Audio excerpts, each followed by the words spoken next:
kita akan berjalan ke mahsyar, sama ada berjalan, yang kedua menunggang. Tunggang apa? Wallahu a'lam. Sinfun musyah, kata Nabi. Satu kumpulan berjalan kaki, satu kumpulan menaiki kenderaan, satu kumpulan kepalanya di bawah, kakinya di atas. 3 aja cara, tuan.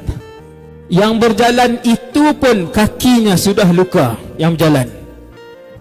Apatah lagi yang mukanya dihentak-hentakkan untuk sampai ke mahsyar. Tuan-tuan bayang muka dia macam mana? Sahabat tanya, ya Rasulullah,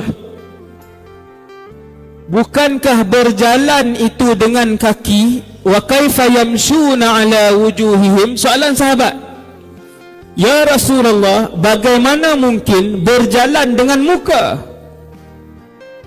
Lalu Nabi jawab, dulu di dunia, siapa yang membuatkan mereka berjalan dengan kaki? Sahabat jawab, Allah. Maka jawab Nabi, Allah jugalah yang akan membuatkan muka mereka berjalan ke mahsyar. Dihentak-hentak muka mereka ke lantai sampai ke mahsyar. Agak-agak sampai di mahsyar, macam mana muka? Benda ni mesti jadi.